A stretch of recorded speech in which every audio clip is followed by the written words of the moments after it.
राजस्थान के अजमेर के civil court ने ख्वाजा मोइनुद्दीन हसन चिश्ती रहमतुल्लाह अलैह की दरगाह पर शिव मंदिर होने के दावे वाली पिटीशन पर सुनवाई करते हुए माइनॉरिटी मिनिस्ट्री, दरगाह कमेटी और आर्कियोलॉजिकल सर्वे ऑफ इंडिया को नोटिस जारी किया है और सुनवाई की अगली तारीख 20 दिसंबर तय की है। दरगाह पर हिंदू सेना के अध्यक्ष विष्णु गुप्ता ने दावा किया है कि यह दरगाह नहीं बल्कि शिव मंदिर है।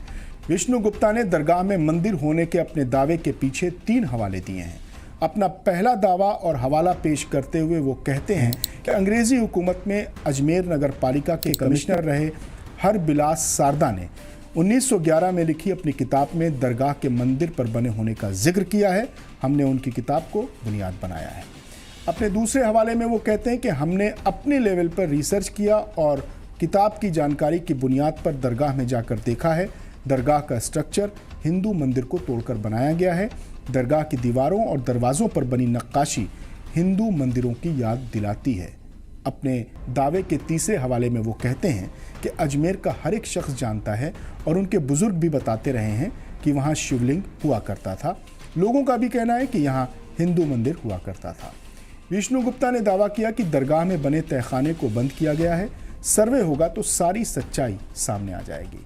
वहीं दरगाह दीवान के बेटे और जानशीन सैयद नसीरुद्दीन चिश्ती ने इसे सस्ती शोहरत हासिल करने वाला कदम बताया है। उनका कहना है कि आए दिन लोग आकर खड़े हो जाते हैं और याचिका लगाते हैं या दावा करते हैं कि किसी मस्जिद या दरगाह में मंदिर है। ये गलत परिपाटी डाली जा रही है। सैयद नसीरुद्दीन चिश्ती ने कहा कि 1911 की जिस किताब की बुनियाद पर यह दावा किया जा रहा है उस किताब की कोई अहमियत नहीं है।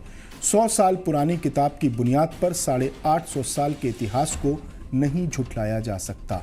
सैयद नसीरुद्दीन चिश्ती ने कहा कि प्लेसेस ऑफ वर्शिप एक्ट 1991 को और मजबूत किया जाए। धार्मिक स्थलों को लेकर 1947 से पहले के जो विवाद चल रहे हैं उनको अलग रखा जाए। उसमें जो भी कोर्ट के फैसले होंगे उसको माना जाएगा, लेकिन ये लोग नए मसले खड़े ना करें। दरगाह पर हुए मंदिर के दावे को लेकर सोशल मीडिया प्लेटफॉर्म पर तरह तरह की चर्चाएं हैं।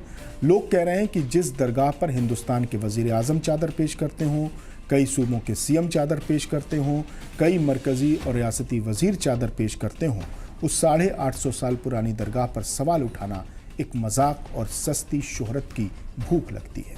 आपको बता दें कि आज से तकरीबन 850 साल पहले 1136 में ईरान के सिस्तान के संजर गांव में पैदा हुए ख्वाजा मोइनुद्दीन हसन चिश्ती रहमतुल्लाह अलैह 1192 में अजमेर आए थे और राजस्थान के इसी रेगिस्तान को अपना आखिरी मस्कन करार दिया। गरीब नवाज जब अजमेर आए तो उस वक्त तराइन की जंग के बाद हिंदुस्तान में मुस्लिम हुकूमत की शुरुआत हो रही थी। कुतुबुद्दीन ऐबक, इल्तुतमिश, आराम शाह, रुकनुद्दीन फिरोज और रजिया सुल्तान का ये दौर था। ख्वाजा ने अपने अमल और किरदार से राजा और प्रजा दोनों को अपना मुरीद बना लिया। 1236 में गरीब नवाज के विसाल के बाद दिल्ली सल्तनत की देख रेख में उनकी मज़ार तामीर कराई गई। तकरीबन 200 साल बाद सुल्तान महमूद खिलजी और उसके बाद गयासुद्दीन ने यहाँ पहली बार पक्की कब्र बनवाई और एक खूबसूरत गुंबद भी बनवाया। दरगाह का बुलंद दरवाज़ा इसी दौर में बना। अकबर पहले मुग़ल हाकिम थे जिन्होंने 1562 में इस दरगाह का दौरा किया था। अकबर हर साल आगरा से अजमेर तक पैदल दरगाह आते थे। अकबर ने दरगाह में एक मस्जिद बनवाई जिसे अकबरी मस्जिद कहते हैं।